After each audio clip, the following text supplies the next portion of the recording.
오늘 주의 성전을 찾아 나오신 우리 성도들을 주님의 이름으로 축복합니다. 하나님께서 이 예배 자리에 함께 하시고 그 어느 때보다도 은혜를 충만히 부어주실 줄 믿습니다. 또 여러 가지 사정과 처지가 있어서 지금 온라인으로 예배 드리고 있는 성도들도 있을 텐데 하나님께서 또 그 예배 자리에 함께 하시고 또 알맞은 은혜를 베풀어 주실 줄로 믿습니다. 분명 어려운 상황 속에 우리가 살아가고 있습니다. 또 염려되고 걱정되는 것이 있기도 합니다. 그럼에도 불구하고 예배 드리겠다고 나오신 우리 성도들의 중심을 하나님은 다 보고 계십니다. 그 마음을 다 알고 계십니다. 오늘 그 중심과 그 마음에 합당한 은혜를 부어주시기를 주님의 이름으로 축원합니다. 오늘 우리는 느헤미야 8장의 말씀을 읽었습니다. 오늘 말씀을 읽다 보니까 모든 백성이라고 하는 단어가 계속해서 반복되고 있어요. 이 모든 백성이라고 하는 말이 누구를 지칭하는 것일까?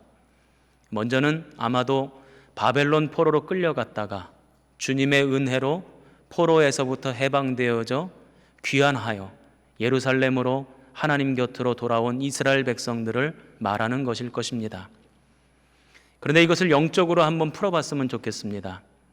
바벨론은 성경에서 어떤 특정한 나라를 말하기도 하는 것이지만 또 때로는 사단 마귀를 지칭할 때 바벨론이라고 하는 표현을 씁니다. 또 사단 마귀에게 속한 세상을 표현할 때에도 바벨론이라는 말을 쓰기도 합니다. 그러니까 이걸 다시 한번 생각해 보면 사단 마귀에게 붙들려서 노예가 되고 종이 되었던 사람들, 포로가 되었던 사람들이 주님의 은혜로 자유함을 얻고 그 종에서부터 벗어나서 하나님 곁으로 돌아온 사람들, 이렇게 이야기할 수 있을 것입니다. 그렇다면 오늘 성경에 나오는 이 모든 백성은 누구죠? 바로 오늘 저와 여러분인 줄로 믿습니다. 한번 따라해 보시기 바랍니다. 내가 모든 백성이다. 그런 의미를 이해하고 오늘 말씀을 살펴보면 은혜가 더욱 깊어질 줄로 믿습니다. 그렇게 하나님의 도성으로 예루살렘으로 돌아온 이스라엘 백성들, 모든 백성들은 무엇을 했는가 봤더니 오늘 말씀해 보니까 그렇게 돌아온 백성들은 느헤미야와 더불어서 무너진 성벽을 재건했다는 것입니다. 이 느헤미야라고 하는 사람은 바사 왕국의 고위급 관료였습니다. 성경에서는 바사라고 표현하고 있고 우리들이 알고 있는 역사책에서는 페르시아라고 표현하고 있습니다. 느헤미야는 이 바사 왕국의 고위 관료로 지내는 것이 개인적으로 볼 때는 훨씬 더 좋은 일입니다. 일신의 영달을 위해서, 안위를 위해서라면 예루살렘으로 돌아오는 것보다 오히려 그 땅에 남아서 고위 관료를 지내는 것이 훨씬 더 좋은 일이죠. 그럼에도 불구하고 예루살렘의 형편과 안타까운 소식을 접해들은 느헤미야는 그 모든 고위 관료직 그 위치를 버려두고 예루살렘으로 돌아와서 백성들과 더불어서 예루살렘 성벽을 재건합니다. 1차로 스룹바벨이 이스라엘 백성들과 돌아와서 했던 일이 예루살렘의 무너진 성전을 다시금 건축하는 일이었습니다. 2차로 학사 에스라를 중심으로 사람들이 돌아와서 다시 재건된 성전에서 신앙생활을 잘 할 수 있도록 신앙 부흥 운동을 펼쳤습니다. 그런데 하나님을 잘 믿고 신앙생활 잘 하려고 애를 쓰고 노력하는데 그들의 신앙을 지켜주고 믿음 생활을 지켜줄 만한 울타리가 없었어요. 예루살렘에 성벽이 없었던 것입니다. 그 끊임없이 원수들이 쳐들어와서 이스라엘 백성들을 괴롭힌다 하는 이야기가 이 느헤미야의 귀까지 들려온 것입니다. 그 소식을 들은 느헤미야는 너무나도 마음이 아팠습니다. 느헤미야 1장 4절은 이렇게 기록합니다. 내가 이 말을 듣고 앉아서 울고 수일 동안 슬퍼하며 하늘의 하나님 앞에 금식하며 기도하여. 울타리가 없으니, 우리의 믿음을 지켜주고 우리의 신앙생활을 지켜줄 울타리가 없으니 이스라엘 백성들이 늘 고난 가운데 고통을 받고 있다는 거예요. 그것이 너무나 안타깝고 괴로웠다는 것입니다. 그러면 오늘 여러분들에게 여쭤보겠습니다. 오늘 이 시대의 신앙생활하는 저와 여러분에게 우리의 믿음을 지켜주고 우리의 신앙생활을 지켜주는 울타리는 무엇이죠? 따라해 보시기 바랍니다. 교회가 울타리다. 바로 교회가 울타리인 것입니다. 여기서 말하는 교회라는 것은 건물을 말하는 것이 아닙니다. 신앙 공동체를 말하는 거예요. 우리 성도들의 모임을 말하는 것입니다. 같은 믿음의 고백을 가지고 같은 하나님 나라를 꿈꾸며 함께 예배하고 함께 신앙생활하는 바로 우리 성도들. 이 신앙 공동체가 우리의 믿음을 지켜주고 우리의 신앙생활을 지켜준다는 것입니다. 우리가 신앙생활하면서 착각하는 것 가운데 하나가 신앙생활은 개인적인 것이라고 생각을 해요. 하나님 앞에 기도하는 것도 개인적으로 기도하고 신앙 고백도 개인의 신앙 고백이고 또 하나님의 말씀을 듣고 음성을 듣는 것도 개인적으로 듣는다고 생각해요. 그런데 우리의 믿음이 건강해지기 위해서는 그 모든 것들이 신앙 공동체 안에서 이루어져야 우리 믿음이 건강해지고 믿음이 자랄 수 있다는 거예요. 우리 지난 몇 달 동안 우리가 교회에 나오지를 못했어요. 예배당에 나오지 못하고 그래서 온라인으로 예배를 드렸습니다. 여러분들에게 여쭤볼게요. 개인적으로 신앙생활 잘 하셨죠? 기도생활 잘 하셨죠? 하나님 음성 잘 들으셨죠? 예배도 잘 드리셨죠? 대답이 없으시죠? 온라인 예배를 드리려고 마음과 정성을 쏟아서 잘 드린다고 드렸지만 온라인 예배를 드리면서 늘 아마 느끼는 감정 중에 하나가 뭔가 허전하다, 뭔가 부족하다. 이게 다는 아닌데 아마 그런 마음이 있었을 거란 말이죠. 우리의 신앙은, 우리의 믿음은 혼자 산골짜기에 올라가서 돌을 닦는 게 아닙니다.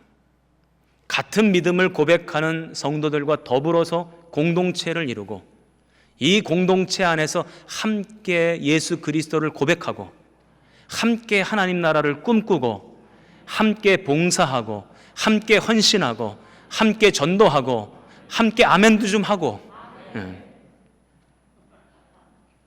이게 바로 신앙 공동체예요. 이 신앙 공동체가 바로 우리의 믿음을 지켜주고 우리의 신앙생활을 지켜주는 것입니다. 이 신앙 공동체 안에서 우리가 신앙생활을 해나갈 때 우리의 믿음에도 진보가 있게 되는 것이고 우리의 신앙생활이 더욱더 견고해지는 것입니다. 그래서 주님께서도 교회가 필요하다 말씀하셨어요. 개인적으로 신앙생활하는 것 그것으로 끝이 난다 하셨다면 아마 교회를 세우지 않으셨을 거예요. 그런데 주님은 교회를 세우셨고 그 교회를 당신의 몸이라고 말씀하셨고 모든 성도들은, 주님을 믿는 백성들은 그 교회 안에서 신앙생활을 해야 된다 말씀하시는 것입니다. 그래서 우리 공동체가 소중한 거예요. 크든지 작든지 공동체 안에 있어야지만 내 믿음이 보호받을 수 있고 내 신앙이 자라갈 수 있는 것입니다. 느헤미야는 울타리를 다시 재건해야 되겠다고 생각했고 3차로 이스라엘 백성들과 더불어 예루살렘에 돌아왔고 그래서 성벽을 재건합니다. 오늘날 우리가 살아가고 있는 이 시대는 어떤 시대인가 봤더니 사람들이 이렇게 말을 합니다. 교회가 무너지고 있다. 그러니까 우리의 울타리가 무너지고 있다는 말 아니겠습니까? 울타리가 사라지면 뻔합니다. 우리 성도들의 믿음이 망가져요. 우리 성도들의 신앙이 영적 침체기로 떨어지게 됩니다. 그것은 불보듯 뻔합니다. 지난 몇 개월 동안 우리가 경험해서 다 알고 있어요. 그 어느 누구도 지난 몇 개월 동안 하나님과 더 가까워졌습니다, 내 믿음이 더 깊어졌습니다라고 감히 이야기할 수 있는 사람 없을 거예요. 함께 모여 말씀을 들을 때 은혜가 되는 거고 함께 한 목소리로 주님을 찬양할 때 감동이 되는 거고 한 목소리로 부르짖어 기도할 때 그 기도의 능력이 나타나게 되는 줄 믿습니다. 그래서 우리 성도들에게 한 가지 의무가 있습니다. 우리 대림교회 성도들에게 어떤 의무가 있느냐? 우리의 신앙 공동체를 잘 지킬 의무, 우리 믿음의 공동체를 잘 세워나갈 의무. 지금 교회가 무너지고 있는 이 시점에 혹여나 무너진 부분이 있다면 다시 세워야 할 의무, 그것이 오늘 우리들에게 있는 줄로 믿습니다. 어떻게 세울까요? 느헤미야 말씀을 읽어보면 여기서 힌트를 얻을 수 있습니다. 이스라엘 백성들이 각기 맡은 부분이 있어요. 그 맡은 부분을 성벽을 재건하니 그 맡은 부분과 맡은 부분이 연결이 되니까 52일 만에 성벽을 재건하게 됩니다. 마찬가지예요. 오늘 저와 여러분이 교회를 아름답게 세워나가기 위해서 맡은 부분이 있습니다. 담임 목사는 담임 목사가 맡은 부분을 감당하면 됩니다. 우리 장로님들은 장로님들이 맡은 부분을 감당하면 됩니다. 다시 할게요. 우리 장로님들은 장로님들이 맡은 부분을 감당하면 됩니다. 우리 권사님들은 권사님들이 맡은 부분을 감당하면 됩니다. 집사님은 집사님들이 맡은 부분을 감당하면 됩니다. 선교회장님도 마찬가지고 속장님도 마찬가지예요. 내가 맡은 부분들을 감당할 때 그것이 서로 연결되면 우리 교회가 아주 든든하고 건강한 울타리가 되는 것이죠.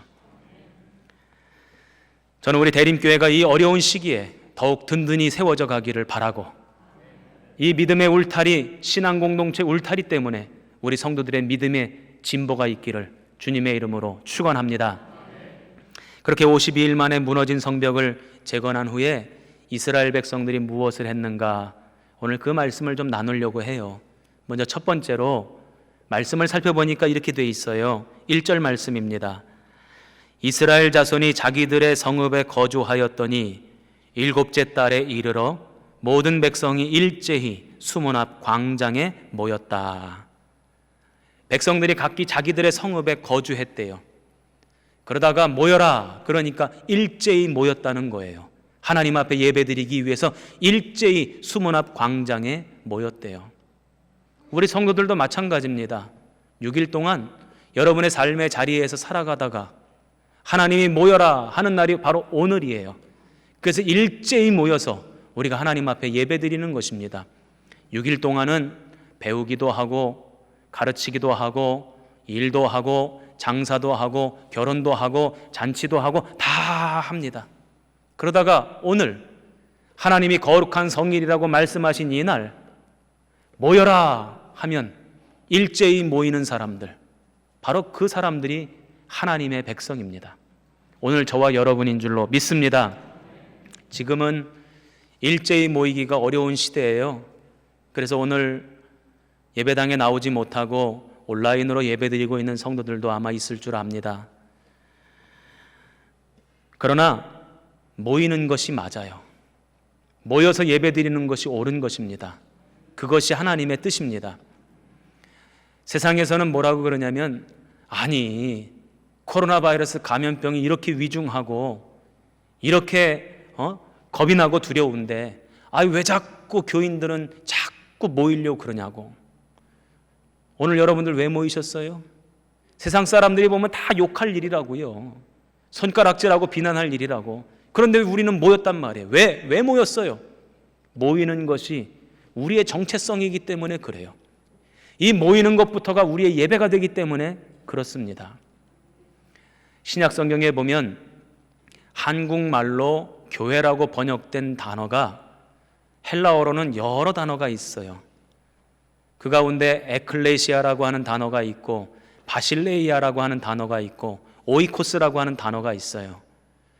그런데 우리가 잘 알고 있는 에클레시아라고 하는 단어가 교회라고 번역이 되어져 있는데, 이 에클레시아라고 하는 말의 원래 뜻은 뭐냐면 부름받은 사람들의 모임이라고 하는 뜻이에요. 그러니까 교회가 뭐냐? 모이는 거래요. 같은 신앙 고백을 하는 성도들이 모이는 거래요.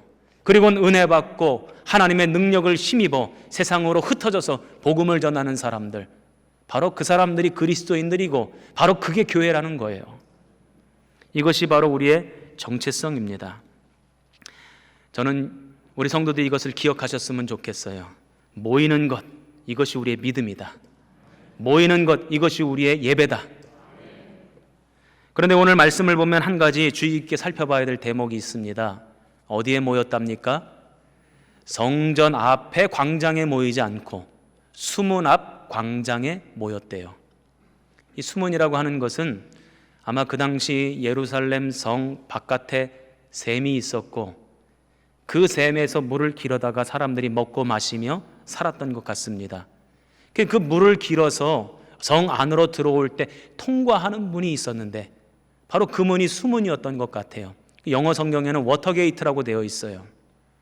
무슨 얘기냐면 이 수문은 평상시 사람들이 자주 드나드는 그런 문이라는 거예요. 일상생활의 중심지라는 거죠. 바로 그 일상생활의 중심지에서 모여서 하나님 앞에 예배했다는 것입니다. 어떤 분이 그런 질문을 하실 수도 있습니다. 목사님, 꼭 이 예배당에 모여서 예배드려야지만 그게 예배입니까? 아니요, 그렇지 않습니다. 가정에서 모여 예배드려도 예배고 학교 강당에 모여서 예배드려도 예배입니다. 왜냐하면 요한복음 4장 21절 24절의 말씀에 주님이 뭐가 예배인지를 가르쳐 주셨기 때문에 그렇습니다. 요한복음 4장 21절 말씀에 보면 사마리아 여인에게 이렇게 가르쳐 주십니다. 이 산에서도 말고, 여기 그리심 산을 말하는 겁니다. 예루살렘에서도 말고 너희가 아버지께 예배할 때가 이르리라. 그리심 산에서 예배드리는 것만 예배가 아니고 예루살렘에서 예배드리는 것만 예배가 아니라는 거예요. 하나님 앞에 예배드릴 때가 온다는 거예요. 그럼 그 예배가 무슨 예배냐? 24절 말씀, 하나님은 영이시니 예배하는 자가 영과 진리로 예배할지니라. 아멘. 영과 진리로 예배한다면 그 장소가 어디든 상관없다는 거예요. 하나님이 그 예배를 받으신다는 것입니다.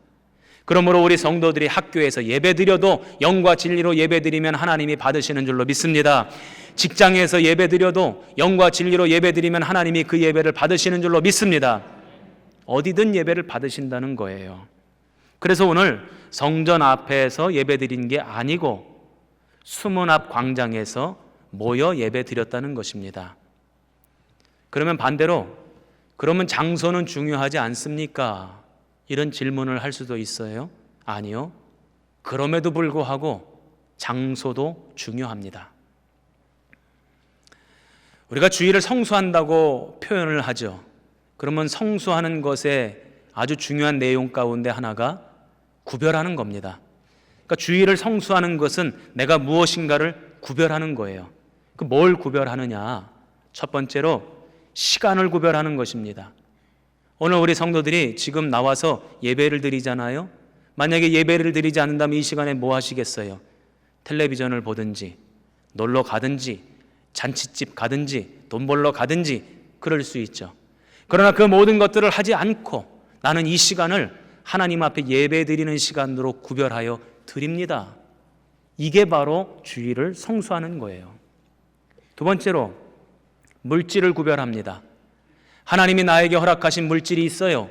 그러나 그 많은 물질들 가운데 일부를 이것은 하나님 것입니다 하고 하나님 앞에 구별하여 드리는 것, 이게 바로 주일을 성수하는 것입니다. 세 번째, 무엇을 구별해야 되냐면 공간을 구별해야 됩니다. 우리가 가정에서도 예배를 드릴 수 있고 내가 있는 어느 자리에서든지 예배를 드릴 수 있지만 일제히 모여서 하나님 앞에 예배 드릴 수 있는 공간이 바로 여기잖아요. 그래서 이 공간에 내가 오는 거예요. 그래서 이 공간에서 영과 진리로 예배 드리는 거예요. 그래서 이 공간을 하나님 앞에 구별하여 올려 드리는 겁니다. 이 공간에서는 다른 일 안 하고 오직 예배 드리는 일만 하는 거죠. 공간을 구별해서 올려드리는 것, 그것이 바로 주일을 성수하는 겁니다. 내가 다른 장소에 갈 수 있지만 오늘 이 시간만큼은 내가 이 장소에 있겠다. 이게 하나님 앞에 주일을 성수하는 거죠. 그래서 공간도 중요하다는 것입니다. 그러나 공간보다 더 중요한 게 무엇이냐? 영과 진리로 예배하기 위해서 일제히 모이는 것. 그래서 오늘 우리가 일제히 모인 줄로 믿습니다. 성경은 우리에게 이렇게 권면합니다. 히브리서 10장 25절입니다. 모이기를 패하는 어떤 사람들의 습관과 같이 하지 말고 오직 권하여 그날이 가까움을 볼수록 더욱 그리하자. 오늘 이 말씀을 굳게 붙잡는 우리 성도들 되시기를 주님의 이름으로 축원합니다. 그래서 우리는요, 모이는 것에 힘써야 하고 모이는 것을 사모해야 합니다. 저는 오늘 여러분들 만나니까 가슴이 설레어요. 여러분들은 어떠세요? 가슴이 설레이십니까? 행복하십니까? 네, 그게 맞는 거예요. 다다음 주가 되면 11월 1일 날 우리 교회는 추수감사 주일로 지킵니다. 11월 첫째 주. 그런데 기도하면서 이 추수감사 주일을 어떤 한 주제를 정했으면 좋겠다 생각을 하면서 그래, 추수감사 주일 모든 교인들이 예배를 회복하는 날, 예배 회복의 날로 정해야 되겠다. 그리고는 어떤 한 문구를 만들려고 우리 부목사님들과 전사님들과 의논을 했어요. 그리고는 한 가지 문구를 결정을 했는데 그게 뭐냐면 가을 애, 여기서 애는 사랑의 자입니다. 가을 애 다시 봄.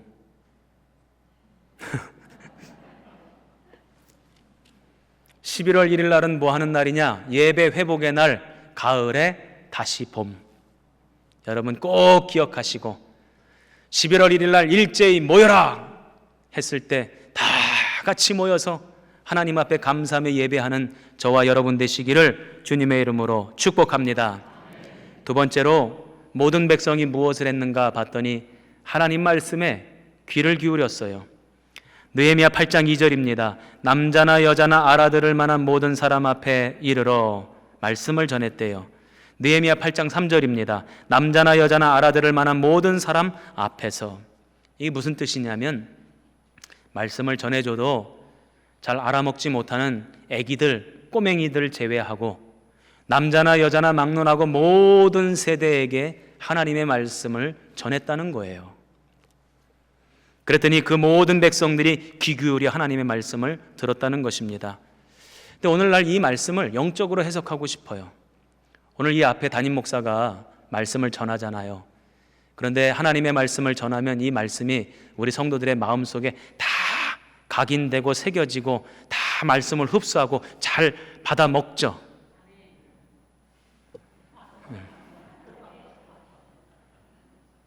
제가 22년째 목회하면서 아닌 사람도 있더라. 말씀을 전한다고 잘 전했는데 듣지 못하는 사람이 있어요. 보지 못하는 사람이 있어요. 깨닫지 못하는 사람이 있어요. 얼마나 우리 주님도 답답하셨냐면 마가복음 4장 23절에 들을 귀 있는 자는 들을지어다. 무슨 얘기입니까? 들을 귀 없는 사람도 있더라. 이런 말씀입니다. 저는 오늘 우리 성도들은 한 사람도 빼놓지 않고 다 들을 귀 있는 줄로 믿습니다. 하나님이 보여주시면 보고 들려주시면 듣고 깨닫는 역사가 있을지어다. 그렇게 학사 에스라가 말씀을 전했더니 이스라엘 백성들이 어떻게 했는가 봅니다. 느헤미야 8장 3절입니다. 뭇 백성이 그 율법책에 귀를 기울였다. 우리가 무엇에 귀를 기울여야 되는가? 하나님의 음성에 귀를 기울여야 돼요. 하나님의 말씀에 귀를 기울여야 합니다. 그게 모든 백성의 모습입니다.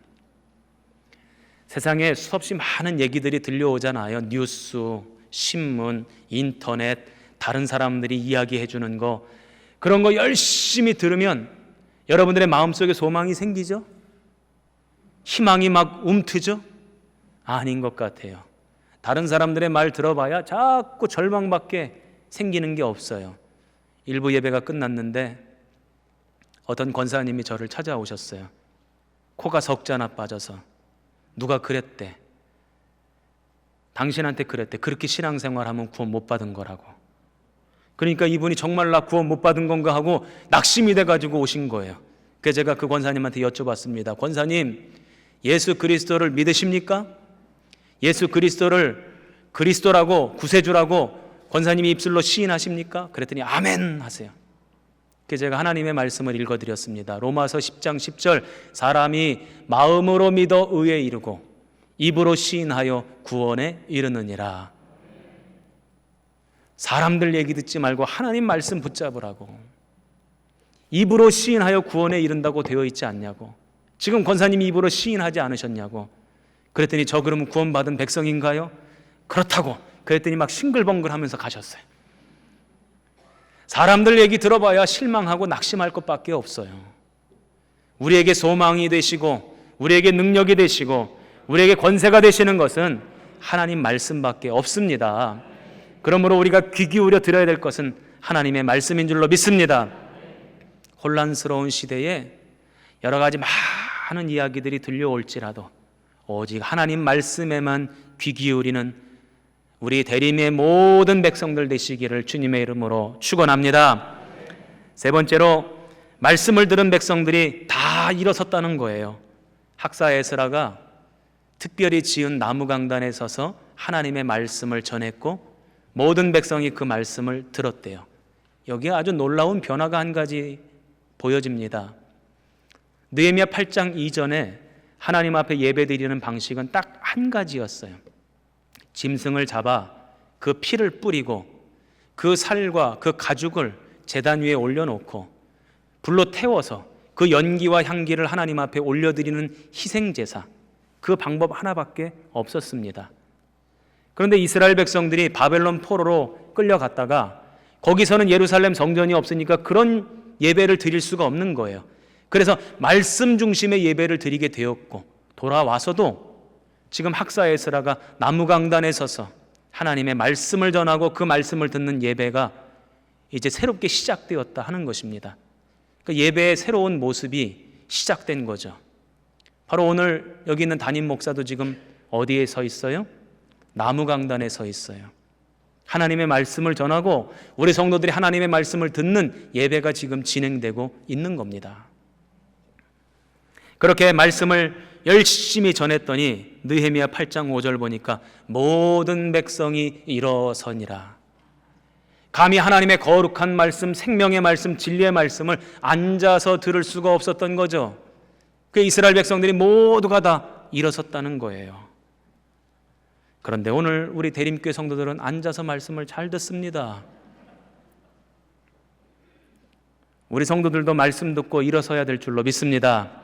그런데 이것은 육신의 이야기가 아니에요. 영적인 이야기로 이해하시기 바랍니다. 말씀을 듣고 우리 무너졌던 심령이 일어서야 합니다. 침체되어져 있는 우리의 마음이 일어서야 합니다.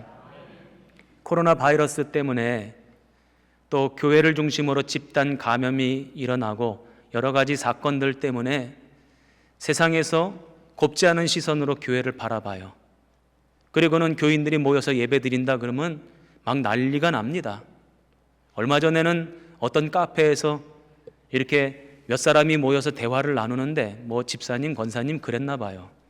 그러니까 그 카페에 있던 다른 사람이 신고를 했나 봅니다. 여기 지금 교인들 모임하고 있다고. 그랬더니 공무원이 출동했다네요. 이 교인들은 모이면 안 되는 시대가 돼버렸어요. 그래서 그런지 세상은 우리 보고 지금 이 위중한 상황 속에 교회 교인들은 저 구석에 찌그러져 있으라 그러는 것 같아요. 그래서 우리 성도들의 마음이 많이 위축되어 있어요. 어디 가서 나 교회 다니는 사람이라고 말을 못해. 나 예수 믿는 사람이라고, 나 교인이라고, 나 교회 장로님이라고, 나 교회 권사님이라고, 집사님이라고 말을 못해. 왜 말을 못해? 말을 못해요. 이렇게 찌그러져 있는 우리 마음, 위축되어 있는 우리 마음, 오늘 하나님의 말씀을 듣고 다시 일어서야 될 줄로 믿습니다. 우리의 심령이 다시 일어서야 될 줄로 믿습니다. 하나님 말씀 앞에 우리 성도들이 아멘, 아멘 해야 되고 그 말씀을 듣고 우리의 무너졌던 마음이 다시 일어서서 다시금 복음을 증거하고 다시금 하나님 나라를 확장하고 다시금 전도해야 될 줄로 믿습니다. 왜요? 왜? 우리가 믿는 하나님이 진짜 하나님이니까, 우리 하나님께 참된 소망이 있으니까, 우리는 구원받을 것이니까. 지금은 믿지 않는 사람들과 믿는 사람들이 다 섞여서 살아가니까 누가 진짜인지 가짜인지가 잘 몰라요. 알곡과 가라지가 다 섞여 있으니까 누가 알곡인지 누가 가라지인지 몰라요. 그런데 잠시 뒤면 누가 알곡인지 누가 가라지인지 대번에 판결 납니다. 누가 알곡이에요? 왜 말을 못해? 누가 알곡이에요? 내가 알곡이에요. 왜? 진정한 참된 하나님을 내가 믿고 있기 때문에, 그 하나님께 참 생명이 있기 때문에 내가 알곡이에요. 잠시 뒤면 드러난다고요. 그러니 여러분들의 무너진 마음을 일으키시기 바랍니다. 찌그러져 있는 마음을 다시금 일으키시기를 주님의 이름으로 축원합니다. 우리 믿음의 선배들은 카타콤 지하 공동묘지에서 예배를 드릴지라도 절대로 마음이 무너지지 않았어요. 그 어두컴컴한 지하 공동묘지에서 살면서도 하나님의 참빛을 꿈꾸고 하나님의 영원한 나라를 소망했어요. 저 북녘 동포들만 봐도 지금도 지하교회에서 몰래 숨어서 예배드리는 성도들이 있을 거예요. 우리에 비하면 그들이 신앙생활하는 것이 얼마나 어렵습니까? 그럼에도 불구하고 절대로 포기하지 않습니다. 절대로 무너지지 않습니다. 여전히 소망을 붙잡고 여전히 하나님 나라를 꿈꾸며 살아갑니다. 그런데 우리가 왜 무너져 있냐고, 왜 침체되어져 있냐고요. 오늘 하나님의 말씀을 듣고 아멘, 아멘 하면서 일어서는 우리 성도들 되시기를 주님의 이름으로 축원합니다. 오늘 느헤미야 8장 6절 말씀을 보니까 이렇게 기록되어져 있어요. 모든 백성이 손을 들고 아멘 아멘 하고 응답하고 몸을 굽혀 얼굴을 땅에 대고 여호와께 경배하니라. 아멘.